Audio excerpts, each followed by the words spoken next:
우리는 모두 신분이라는 것을 지니고 사는 존재들입니다. 그 신분은 관계를 나타내고 소속을 증명하죠.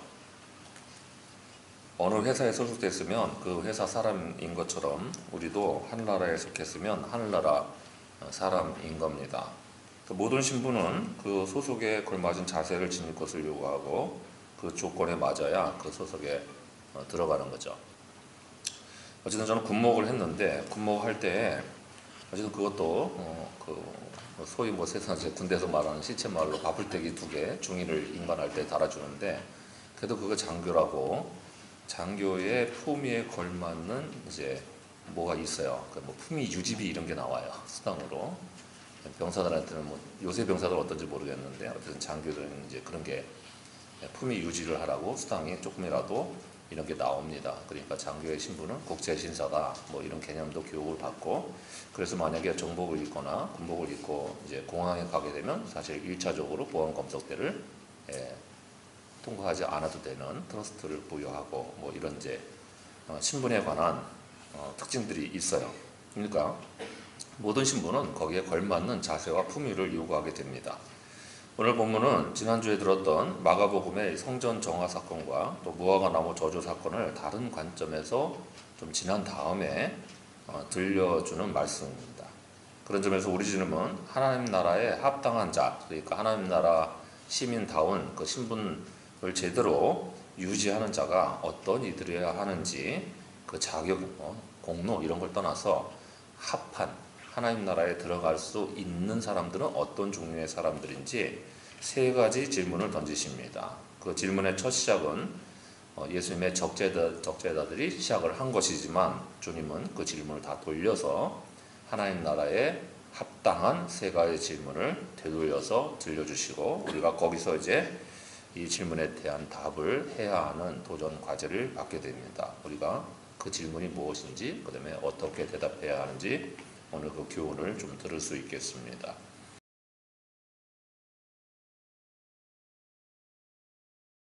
23절을 보시면 지난주 들은 말씀처럼 예수님이 예루살렘 성전을 정화를 하시고 그 다음에 무화과 나무를 저주하신 후에 그 다음날 성전에 다시 들어가셔서 가르치심을 주셨습니다. 그러자 대제사장들과 백성의 장로들이 그 전에 막 성전을 치워버리는데 자기네들 이권 사업을 정리해버린 거잖아요.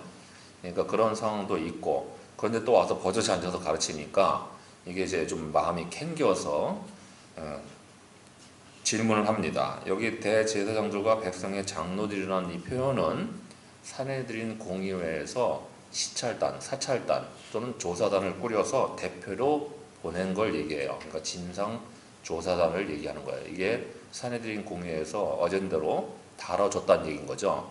누군가가 예언자와 또는 메시아를 자처하는 랍비라는 사람이 하나 왔는데 그게 하필이면 예루살렘 중앙성소까지 와서 난장을 하고 그리고 거기서 또 버젓이 말씀을 가르치고 있는데 이게 참 선지자인지 거짓 선지자인지 분별을 해야겠다. 그래서 진상조사단을 대표로 파견했다고 하는 거예요. 변방 출신의 떠돌이 랍비이자 자칭 선지자까지는 인정해 줄 수 있고 또는 방관해 줄 수가 있었는데 예루살렘 중앙성전에서 자기네 이권에 개입을 하고 그 이권 개입에 방해를 놓고 또 성전을 척결을 하고 그 다음에 그것에서 가르치는 행위는 당연히 그에 걸맞는 권위가 정통성이 있어야 한다고 생각했기 때문에 와서 그 권위를 묻습니다. 무슨 권위로 이런 일을 하는 건가 하는 질문을 하는 거죠. 이게 하나님께로부터 온 권위가 맞느냐 하는 질문을 하는 것입니다. 그들의 질문은 신학적으로 틀린 질문이 아닙니다. 당연히 종교 지도자라고 하는 사람이 나왔는데 그 말씀이나 가르침이나 행적이나 동기를 검증을 해야 되는 게 맞죠. 우리도 만약에 누군가가 새로운 가르침을 들고 나왔다면 그게 성경적으로 맞는지 하나님의 뜻에 맞는 사람인지 분별을 해야 될 거잖아요. 그래서 그런 조사들을 해야 하는 게 맞습니다. 문제는 그 질문의 의도와 방향이에요. 처음부터 이들은 하나님의 뜻을 알고 싶어서 저 사람이 정말 하나님께로부터 보내심을 받은 사람일까 확인해보고, 만약에 저 사람이 정말 참 메시아가 맞고 정말 그리스도 하나님의 아들이 맞는 것 같다면 그러면 우리가 뭔가 대응책을 마련해야지, 이런 자세로 온 게 아니고 아예 결론을 이미 정해놓고 그리고 하나님께로부터 온 사람이 아니라는 확정을 하기 위해서 이제 절차를 그냥 밟는 거예요. 그렇죠? 처음부터 매도를 위해서 절차를 밟는 거죠. 재판을 할 때 결론을 정해놓고 미리 정해놓고 그렇죠? 재판을 하면 안 되잖아요. 그런데 이런 일들을 저지른 것입니다. 그들은 예수님의 가르침의 권위를 인정할 수가 없어서 영적으로 분별력이 떨어지는 행동을 선택하게 된 거죠. 그리고 이게 사실 재판은 게 최고회의 재판이잖아요. 사내들이는 모든 유대 민족들의 모든 재판의 최고 법정이란 말이에요. 대법원에 올라올 식으로 얘기하면, 그러니까 대법원은 당연히 법리를 조사하고 법리에 맞게 움직여서 정의를 시행해야 되는 것이잖아요. 그런데 그걸 해야 될 사람들이 그 정의를 구부려서, 그죠? 굽혀서 자기네 목적에 반하는 행동을 제거하려는 수단으로 삼기를 시작한 거죠. 이거는 종교성 있는 사람들이 할 일은 아닌데도 그들은 분별력이 떨어지는 행동을 했다는 거예요. 왜 그랬을까요? 참된 가르침의 권위를 받아들이질 못해서 그런 거죠. 인정할 수가 없었기 때문입니다.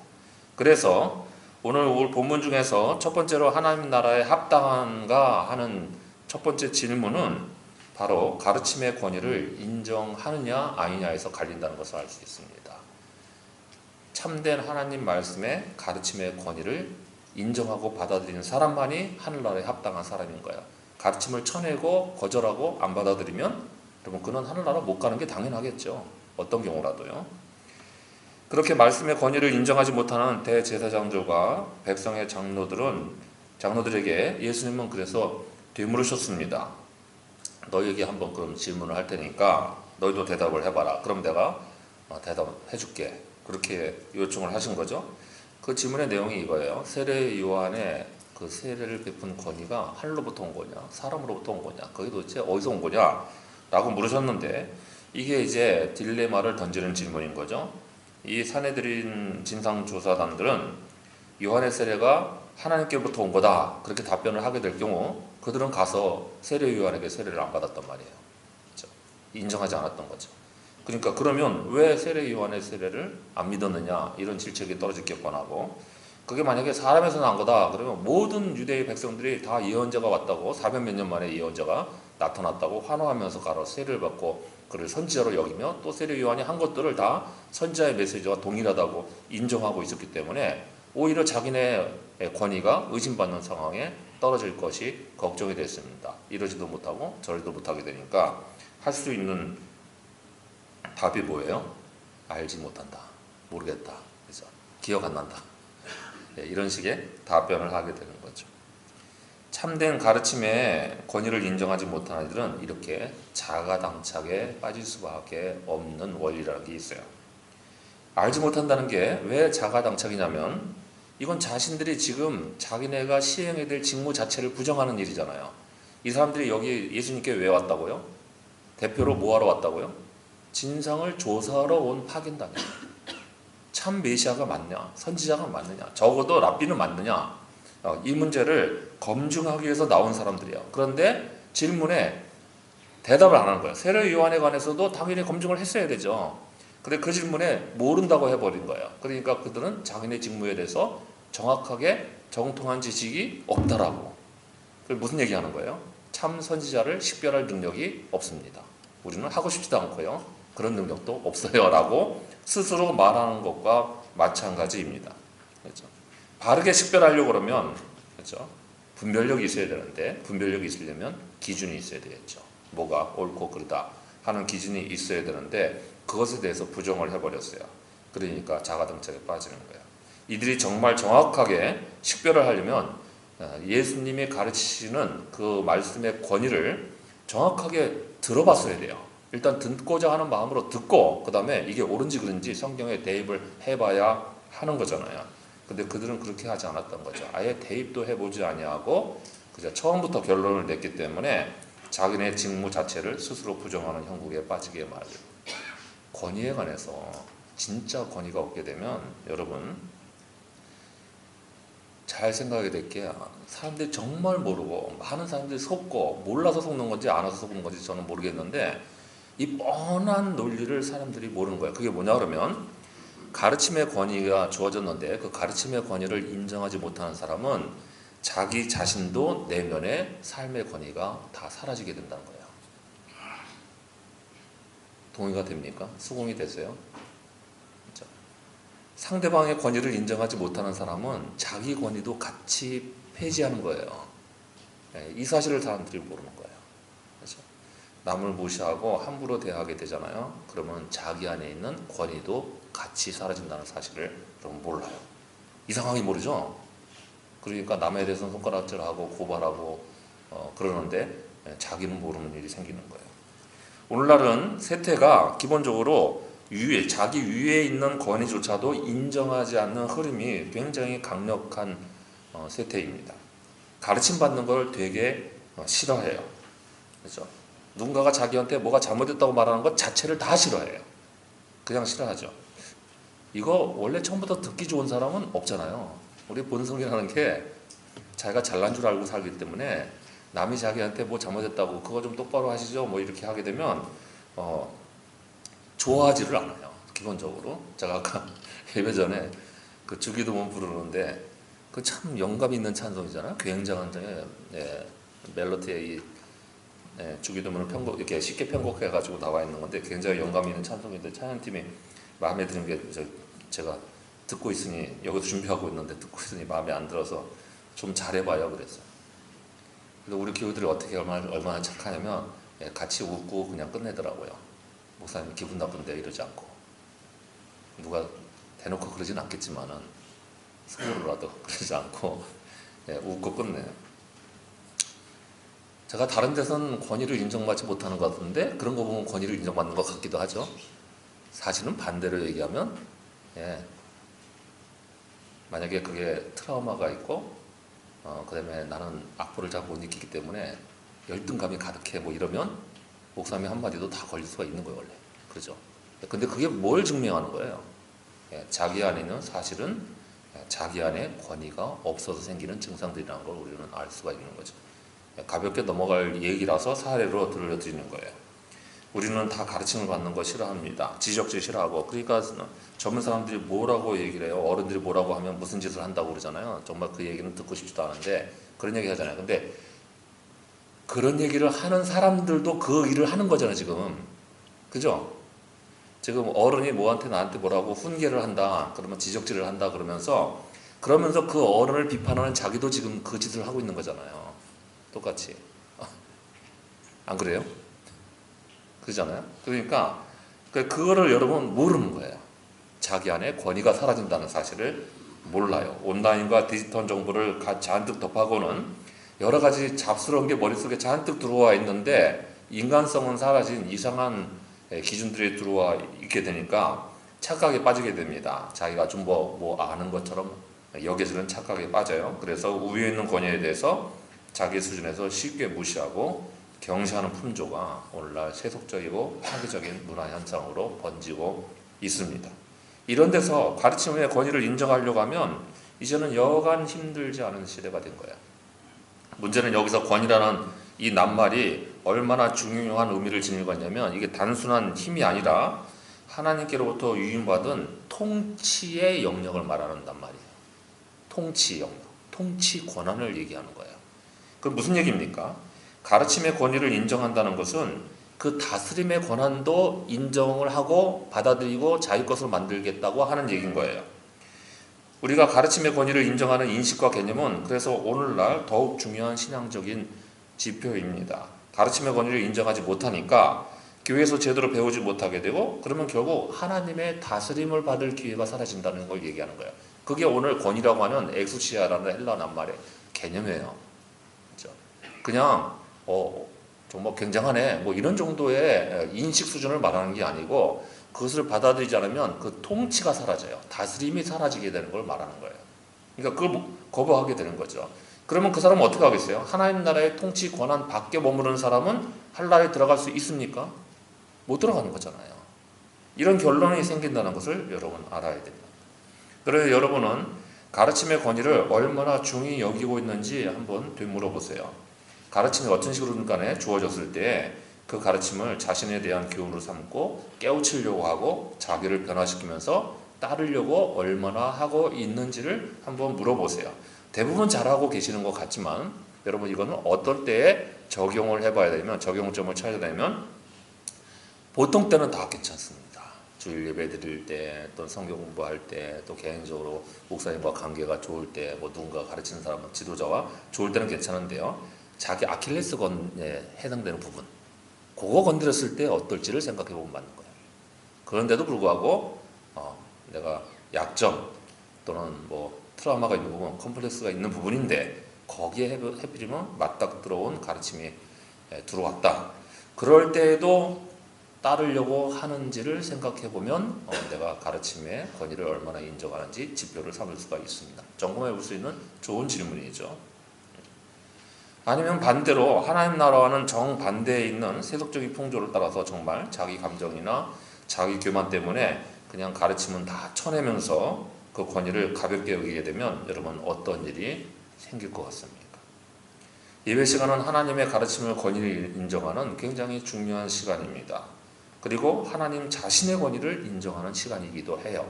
그 말씀의 권위를 인정하는 것은 하나님을 인정하는 시간인 거죠. 그 권위에 대한 인정, 곧 경외심이 없는 예배는 그래서 참된 예배도 아닌 거고 하나님 나라에 합당한 예배도 아닌 거죠. 그런 사람이 하늘나라에 들어가기는 어렵다는 거예요. 그러니 가르침의 권위를 인정하는 게 참다운 하나님 나라 백성에 대한 합당한 자세이고 이 질문에 답을 해야 제대로 할 수 있어야 정말 주님 앞에서 하나님 나라에 합당한 사람이다 하는 인정을 받을 수 있다는 사실을 먼저 잘 정리해 둘 수 있기를 바랍니다. 이제 대제사장들과 백성의 장로들이 예수님의 반문에 대답을 하지 않자 예수님이 이제 연거푸 두 번째 질문을 그들에게 던지십니다. 하나님 나라에 합한 두 번째 질문 뭔가도 배워보죠.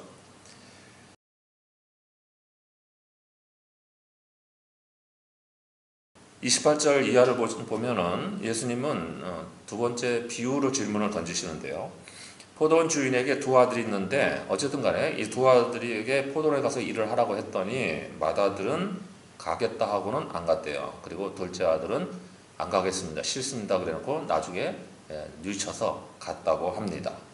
그러면 실제 아버지의 뜻대로 행한 자가 누구냐 하는 게 예수님의 질문이었는데 대제사장과 백성의 장로들은 당연히 실제로 포도원에 정말 실제로 말은 어떻게 했든 간에 실제로 포도원에 가서 아버지의 뜻대로 일한 사람이 아버지의 뜻을 잘 순종한 사람 아닙니까? 이렇게 답변을 멀쩡하게 했습니다. 이게 이제 헬라 사본에 관해서 이 본문에 정말 차이가 확연하게 드러나요. 우리 개역 개정판을 읽은 거는 맏아들이 원래 갑니다 해놓고 안 간 사람으로 나와 있잖아요. 그런데 이 세번역이나 공동 번역을 보면은 맏아들은 안 가겠습니다 하고 간 사람으로 나와요. 이게 바뀌어 있어요. 서로 맏아들과 둘째 아들의 행위가 바뀌어 있어요. 그래서 사본이 주요 사본이 어느 것이 더 중요하냐 하는 본문평의 문제인데 이거는 여러분이 뭐 신경 쓸 여력이나 또 그런 문제가 아니고 어떤 경우든 간에 이렇게 생각을 하시면 됩니다. 유대 종교 지도자들은 처음에는 가겠다 하고 결과적으로 안 간 사람인 거고요. 세리와 창녀들은 처음에는 하나님의 부르심에 응답을 못했죠. 구원의 메시지, 하나님 나라 백성들께 사는 건 이런 거다라고 선포를 했을 때 그걸 자기네 이득권이나 그죠? 또는 자기네 삶의 처지 때문에 받아들이지 못했던 사람들인 거예요. 그런데 나중에 예수님이 왔을 때 뉘우침이 생긴 거죠. 예수님이 그들을 찾아갔을 때 뉘우치고 반응을 했던 사람들이 있어요. 우리가 알고 있는 세리들과 예수님의 이 초대에 반응했던 사람이 누가 있어요? 잘 알고 있는 사람들이 마태, 그죠? 삭개오, 뭐 창녀들도 예수님 앞에 회개하고 돌아오는 사람들도 있죠. 막달라 마리아 이런 사람들이 있었습니다. 여기서 예수님이 물으시는 것은 그러니까 뻔한 질문이죠. 말로 어떻게 하느냐가 중요한 게 아니고 실제로 행동으로 어떻게 반응했느냐가 하나님의 뜻대로 사는 사람의 모습이다. 그 말 아닙니까? 예수님이 하나님의 가르침을 들고 오셨다면 진짜 그 가르침의 뜻대로 따르고 있는 사람만이 하나님 나라에 합당하다는 거죠. 말로 따르는 게 아니라 그렇죠? 행동으로 따르는 사람이 하나님 나라에 합당하다는 거예요. 그러니까 우리가 두 번째 질문은 이렇게 이해를 하고 적용하시면 좋겠습니다. 나의 신앙적인 말이나 종교 행위가 아니라 가르침의 뜻대로 실제 살고 있는가가 하나님 나라에 얼마나 합당한지를 묻는 질문이다. 실제로 내가 사는 행동이. 우리 주님의 가르침은 이런 점에서 굉장히 신랄하기까지 합니다. 마태복음 7장 21절에 산상수훈이 있는 이 본문에 의하면 아예 대놓고 이렇게 말씀하신 본문이 우리가 기억나잖아요. 나더러 주여 주여 하는 자마다 다 천국에 들어가는 게 아니고 아버지 하나님의 뜻대로 행하는 자만 들어간다 라고 분명히 못을 박는 거죠. 천국에 합당한지에 대한 심판 기준이 말씀대로 행위가 있었느냐의 질문이라는 거예요.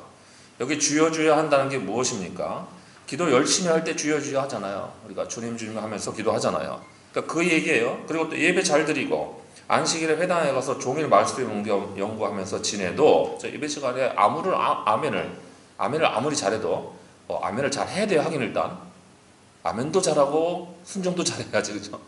그냥 그래야 되는데 그렇게 아무리 열심히 잘 해도, 그죠? 그렇게 해도 뜻대로 실제로 행동하지 않은 거, 나가서는 자기 뜻대로 행동해 버리면 하나님 나라에 합당하지 않다는 거예요. 그런 얘기인 거죠. 오늘 본문 31절에서도 세리와 창기들이 대제사장과 백성의 장로들보다 먼저 하나님에 들어갈 거라고 이렇게 분명하게 말씀하시잖아요. 그러니까 누군가는 그런 주석들이 있는 거 보고 정말 제가 기겁을 했어요. 정말 인터넷에 돌아다니는 이 주석들이 멀쩡한 주석이라고 뻔히 이렇게 이름 새겨져서 나온 주석에 그런 내용들이 있는 거 보고 정말 너무 온라인이 위험하다, 검증이 안 돼서. 그런데 여러분 이렇게 생각하는 거예요. 먼저 들어간다고 그러니까 나중에 대제사장들과 백성의 장로들도 회개만 하면 들어갈 수 있다, 나중이라도. 세리와 창기가 먼저 들어간다고 그랬으니까. 이건 여러분 본문을 정말 너무 무식하게 이해를 하는 거예요. 왜냐하면 여러분 본문 오늘 이따가 예배 끝나고 쭉 이어서 읽어보세요. 백성의 장로들, 대제사장들, 너희는 하늘나라 못 간다고 명확하게 단정적으로 선 그어져 있습니다. 이게 무슨 얘기예요? 먼저라는 말은 수사적 강의형이죠. 먼저 들어간다는 거는 당연히 니네가 먼저 들어가야 되는 건데 니네가 들어갈 자리 먼저 다 들어가 버려서 먼저 자리 없어, 이런 얘기인 거예요. 그래서 못 들어간다는 얘기예요. 먼저 들어간다는 얘기는 세리와 창기는 들어가는데 대제사장과 백성의 장로들은 못 들어간다, 이런 얘기입니다.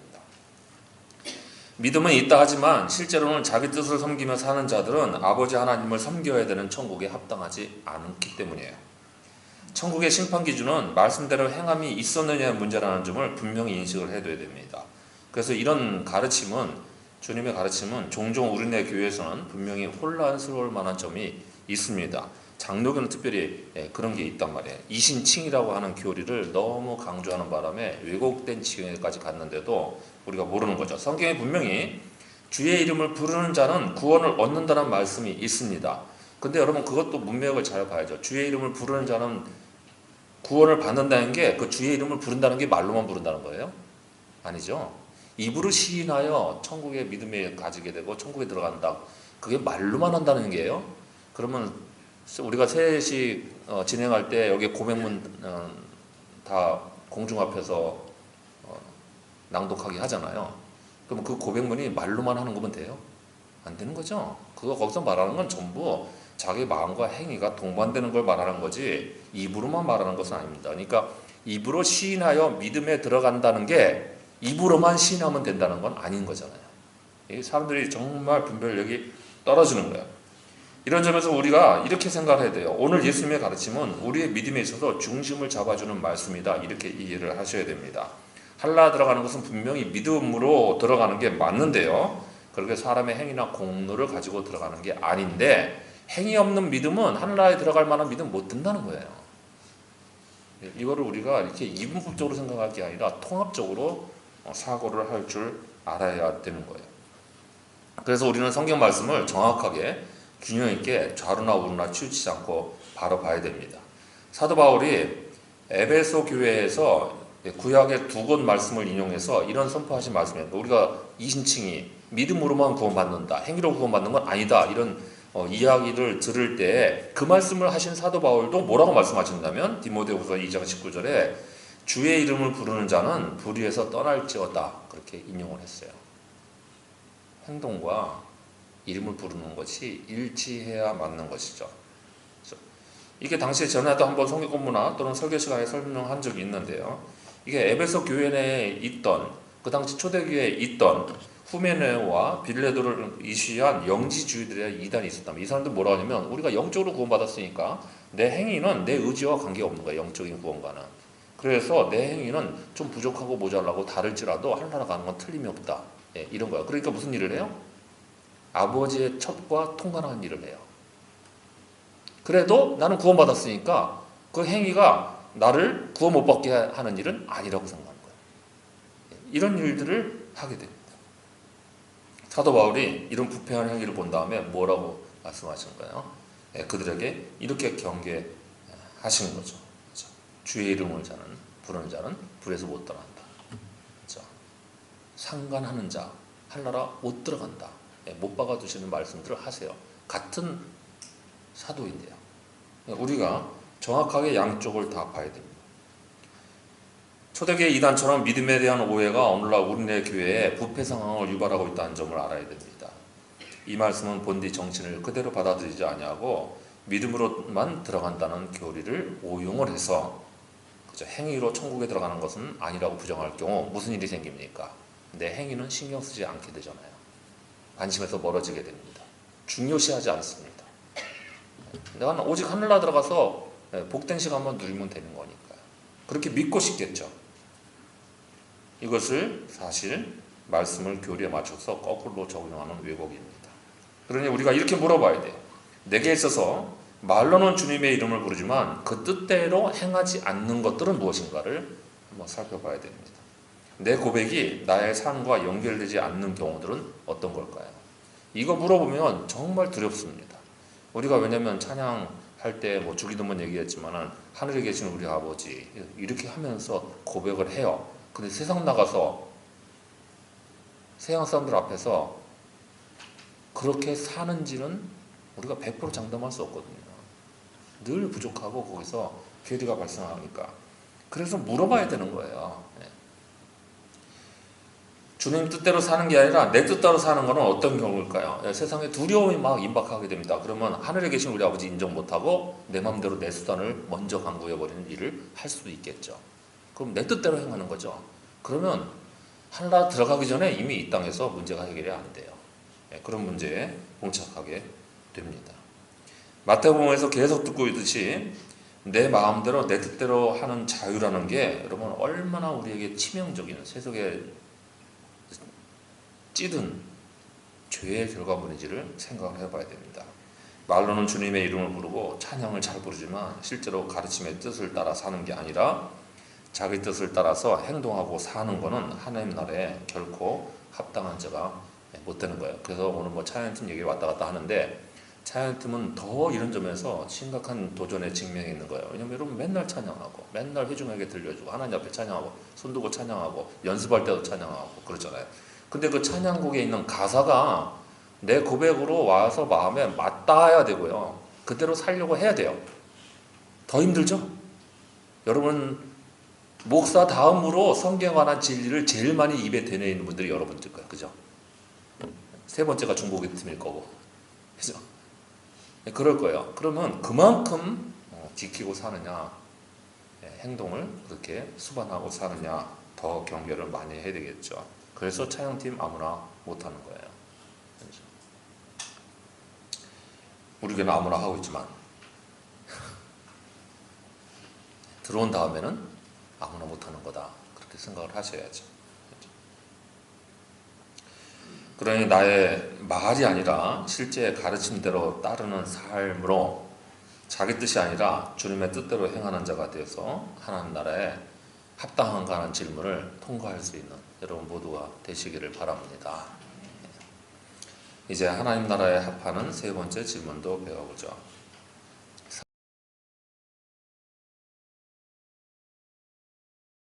33절 보시면 예수님은 다시 또 한 비유를 드십니다. 이번에는 좀 더 직접적이고 자극적입니다. 집주인이 포도원을 만들고 그 안에 포도 짜는 틀을 만들었어요. 여러분 세 번역 이렇게 비교해서 읽어보신 분들은 좀 생경한 용어가 나오죠. 확이라는 게 있어. 확. 이거 저희 시골 사람들 아니면 몰라요. 확이 뭔지 아시는 분 계신가요? 혹시 진짜?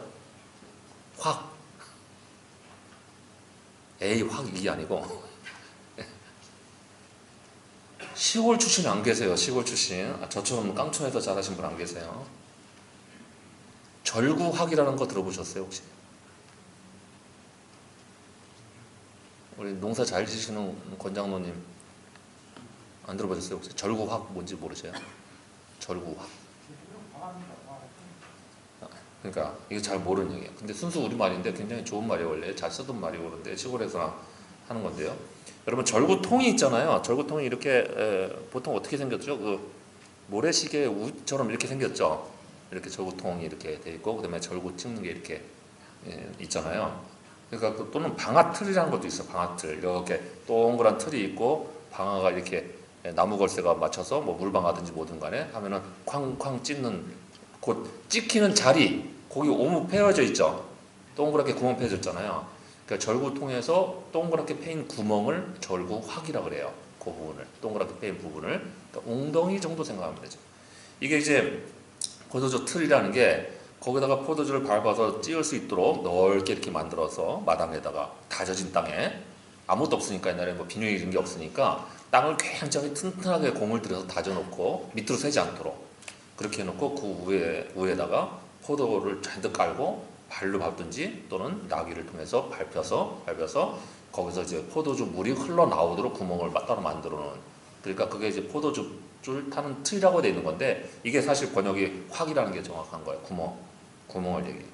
그렇게 만들어서 장치를 공들여서 잘 했다고 말이에요. 쉽게 얘기하면 포도원 주인이 포도원을 하나 만들면서 땅 하나 사가지고 만들면서 거기에 공들여서 정말 생산이 잘 나오도록 만들어 놓고 그 다음에 거기다가 소작을 주고 다른 나라로 멀리 여행을 갔다는 거예요.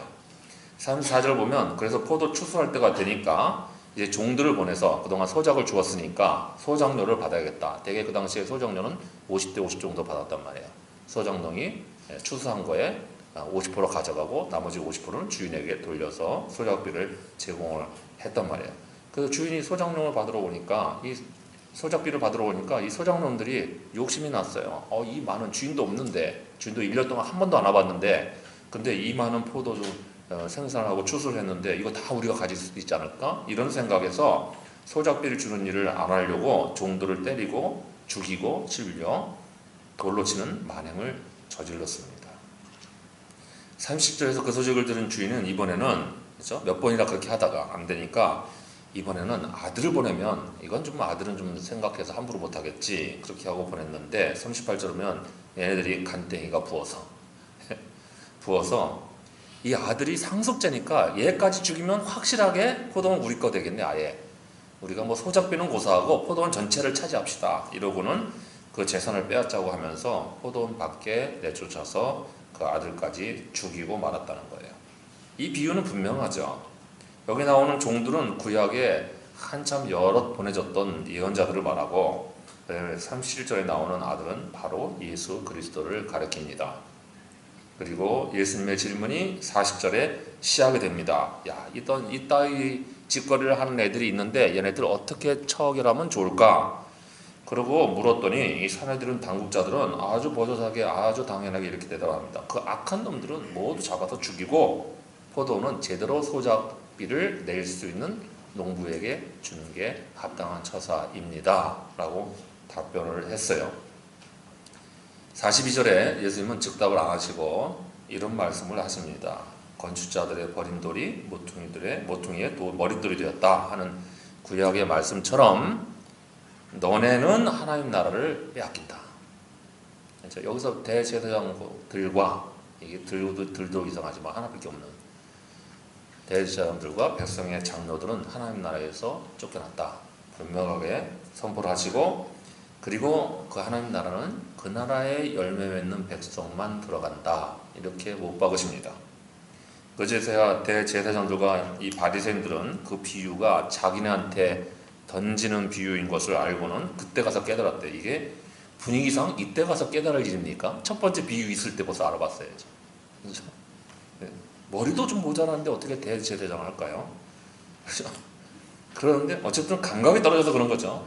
그제서야 이게 우리를 겨냥한 심각한 얘기를 하는 거구나 하고는 예수님을 죽여야지. 그리고 그 비유에 있는 대로 소장로들처럼 진짜로 포도원 주인의 아들을 죽일 결심을 합니다. 그런데 민심이 두려워서 당장은 물러나게 되죠. 그러니 여기 다른 농부란 바로 세리와 창기를 말하는 거죠. 앞에 있는 비유에서 그렇게 연결되는 거예요. 그리고 그들이 바로 하나님 나라에 들어갈 사람들이고, 그들이 42절에 건축자의 버린돌이고 43절에서 그 나라에 열매 맺는 백성이라고 합니다. 열매라는 말이 함부로 쓰여질 말이 아니거든요. 세리와 창기가 무슨 열매를 맺어요. 이게 유대인 사회에서는 용납될 수가 없는 개념인 거예요. 상상도 안 되는 일인 거예요. 저들은 무슨 짓을 하는 간에 죄예요. 죄 짓는 사람들일 거예요. 죄인이에요. 절대로 하늘나라 못 들어온 사람들이죠. 그런데 지금 예수님이 그들이 그 나라에 열매 맺는 백성이래요. 세리와 창기가 이제까지 그렇게 안 살았던 사람들인데요. 이 모든 경우에 예수님을 거부했던 유대의 종교 지도자들은 하늘나라에서 배제됩니다. 그러면서 세리와 창기들을 하나님 나라의 열매 맺는 백성이라고 말씀하신 거예요. 그러니까 세 번째, 우리가 지금 하나님 나라에 합당한지를 되물어 봐야 될 질문은 이거예요. 우리가 하나님 나라의 열매를 맺고 있느냐 하는 문제죠. 자, 이게 지금 같은 이야기 같은데 다른 관점의 얘기죠. 앞에 하나님의 뜻대로 사느냐, 가르침의 권위를 따라가느냐 하는 문제와 비슷한 개념인 것 같은데, 열매가 생기느냐 하는 문제까지 예수님이 요구하신다는 거예요. 놀라운 점은 41절에서 매우 천연스럽게 멀쩡하게 이 악한 소장론들의 태도에 분개를 하면서 답변을 했던 대제사장과 바리새인들의 모습이 바로 이 열매와 관계 있는 모습이죠. 그게 바로 자신들의 모습이라는 점을 그들은 아직도 전혀 깨닫지 못하고 있었던 거죠. 열매 없는 신앙이 이렇게 흉물스럽기 때문에 열매를 예수님이 강조하시는 거예요. 예수님은 산상수훈 중에서 아까 말씀드린 것처럼 7장에서 좋은 나무가 좋은 열매를 맺는 것이고 그 좋은 열매 맺는 사람만이 심판에서 살아남는다, 이런 교훈을 들려주셨습니다. 그러면서 그들의 열매로 그들을 알리라, 이렇게 원리도 알려주셨어요. 아예 친절하게 그렇게 알려줬어요. 그러니까 무슨 얘기를 하는 거예요? 삶에 열매가 없는 사람은, 그런 신앙은 아무리 경건해 보여도 그 사람 자신이 믿음이 있다고 할 수 없다 이거죠. 안 되는 거예요. 심판 때에 그런 열매 없는 신앙은 찍혀서 불에 던져지기 때문에 당연히 하늘나라에 못 들어간다고 산상수훈에서 아예 못 박아 결론을 내고 계십니다. 지난해까지 기독교계의 아름다운 설교와 좋은 글을 쓰던 이들이 우리나라에 한 분, 그 다음에 외국에 한 분 계셨어요. 그 한 분은 우리나라의 강남의 강해설교로 정말 그 말씀 정말 잘하세요. 잘하시고 또 마인드도 약간 개혁적인 마인드로, 보수교 다니지만 어쨌든 그렇게 강해설교로 유명했던 은퇴 목사님이신데요. 은퇴 후에도 교회에서 10년이 넘도록 뭐 주일 강단을 담임 목사가 번갈아 가면서 하든지 2주에 한 번씩 하든지 아니면 본예배 때 하든지 뭐 이런 일들을 하시면서 거의 매주 설교를 하시더니 후임 담임 목사의 목회 방향이 자신이 원하는 말씀 목회와 일치하지 않는다고 생각을 해서 담임 목사를 10년이나 된 후임 담임 목사를 해임을 하든가 아니면 자기네가 자기 아들, 그 아들도 그 교회에 부목사로 와 있어요. 그 함께 분립개척을 할 테니까 하여튼 몇백억을 요구했다가 나중에 최종으로는 40억을 대달라 이렇게 요구하는 일이 생겨서 많은 사람들이 그분의 원래 평소의 설교와 마인드와는 다르다 해서 놀랐던 사건이 있습니다. 그분 누군가 굳이 찾아보지 마세요. 굳이 안 좋은데 굳이 그럴 일은 아니에요. 제가 이분 말씀드리는 거는 저는 그분을 오래전에 우리 교회 시작하기 전에 실제로 같이 만나 뵙고 또 운동도 같이 하면서 말씀도 이러건저러건 주고받았고 제가 가려는 목회 방향의 길들의 상당 부분 일치하는 부분도 그분에게서 듣고 배울 수가 있어서 사실 그래서 좀 개인적으로 충격적입니다. 또 한 분은 여러분 놀라운 하나님의 은혜라는 책의 저자를 아시죠? 이 책으로 유명한 이분이 작년에 한 8년 동안 부도덕한 문제를 감추면서 지내왔던 일들이 폭로가 돼서 그래서 결국에는 모든 지책을 내려놓고 물러난다는 소식도 듣게 됐습니다. 지난해 연말에 좀 씁쓸한 소식들을 듣게 됐죠. 저는 이분들을 정죄하거나 또 그들을 비난하거나 블레임하려고 하는 게 절대로 아닙니다. 절대로 그럴 수가 없어요. 그럴 만한 분들도 아니고요. 다 건강한 방향으로 목회하시려는 분들이기 때문에 그래요. 그래서 저 또한 오히려 이 이야기를 하는 것은 저도 그만큼 유명하지 않아서 그렇지 얼마든지 다른 부분에서 똑같이 문제를 일으킬 수 있다는 약점을 충분히 알고 있기 때문에 이 문제를 생각해 보려는 이유는 이거예요. 그동안 유명한 이름값, 그죠? 또 그분들이 추구했던 좋은 방향성, 그죠? 또 아름다운 설교, 세상에 알아주는 네임밸류, 이런 게 아무리 많아도 중요한 것은 열매의 문제다 하는 것을 중요한 거야. 열매가 최종의 심판 기준이에요. 우리가 아무리 잘하고 아무리 바른 길로 따라가도 마지막에 바뀌면 어떻게 되는 거예요? 열매는 최종적인 결과물이잖아요. 그 마지막에 잘못되면요. 여러분 그러면 어떻게 됩니까?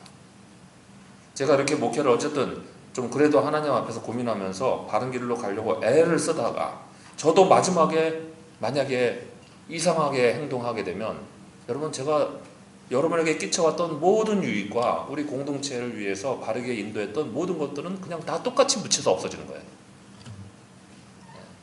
하나님 앞에 부르짖기 전에 헛짓을 하면 열매는 자기 내면에서 쌓여지는 거지 밖에 있는 이름값으로 채워지는 게 아닙니다.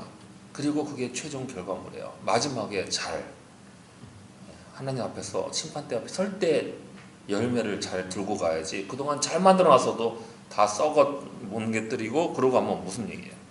열매는 오직 하나님의 뜻을 따르는 행위와 그 행위가 쌓인 결과물이에요. 끝날 때까지 맺혀 있어야 되는 거예요. 최종 시점까지 견지가 되어야 한다는 말이 열매의 개념인 거예요. 그렇죠? 오늘 하루가 아니라 이게 계속 조금씩 더 진척이 잘 돼서 끝에 아름다운 열매로 들고 가야지. 그죠? 썩거나 부패할 정도로 생명력을 잃어버리면 안 되는 거죠. 그러니 견지력을 말해요. 유지하고 보수하고 아름답게 가꾸어야 될 최종 결과물이 쌓이느냐 하는 문제인 거예요. 우리가 비록 하나님의 이름을 잘 부르고 그 이름으로 능력을 행하며 주의 이름으로 귀신을 내어 쫓는다 할지라도 끝에 가서 열매가 안 맺히면 여러분 그러면 그게 다 불법이 되는 겁니다. 똑같이. 그렇죠? 그것이 사도 바울이 말씀하신 불의에서 떠나야 한다는 거고 우리가 주님이 우리에게 요구하시는 열매야. 그러니까 열매는 최종 결과물.